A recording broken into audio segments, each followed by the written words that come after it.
नमस्कार सम्पूर्णमा म दीननाथ थापा नरबहादुर भण्डारी सरकारी महाविद्यालयको छात्र हजुरहरूको सामु एक स्वरचित कविता लिएर उपस्थित भएको छु र कविताको शीर्षक छ सजिलो छैन।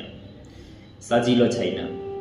आमा बुवा नै यहाँ छोरीलाई 30 किलोमिटर टाढा पढ्न पठाउनु पर्यो भने चाहिँ कस्तो आत्तिन्छन्, तर अर्काको घरमा जबरजस्ती घचाटेर पठाउनु चाहिँ कस्तो तात्तिन्छन्।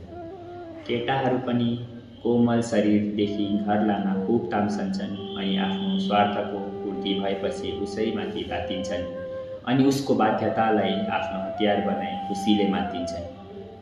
आफ्नो सपनाको संसार छोडी जबरजस्ती आएर चार भित्तालाई घर बनाउँछन् हजारौं दुःख सहेर। घरमा आएको सङ्कटलाई आफ्नै टाउकोमा लिन्छन् समाजको अनेक भनाइ खाएर, तर घरको निर्णय लिने बेलामा चाहिँ केटीहरू किन बाहिर।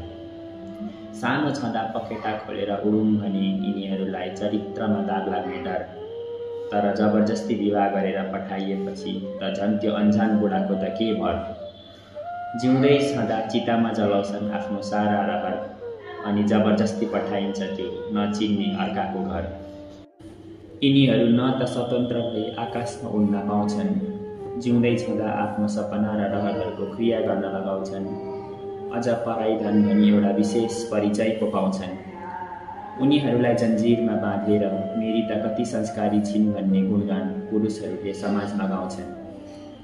तर स्त्री बिना चल्न सक्दैन यो संसार, किनभने यिनीहरू नै हो त्यो पुरुषको सन्तान जोड्ने तार।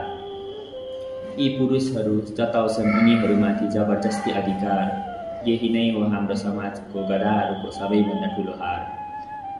छोरा जन्माउन सकेनन् भने स्त्रीले नै नाना भाती सुन्नुपर्ने, तर त्यो XY क्रोमोजोम्स उनीहरूमा हुँदैन भन्ने ठुलो काम कसले गरिदिने। यी समाज नै हुन्छन् सबै कुरा जान्ने। अब यो बुझी बुझी नबुझे झै गर्ने गधा रूपी बिरालोको घाँटीमा घन्टी चाहिँ कसले बान्ने। धन्यवाद।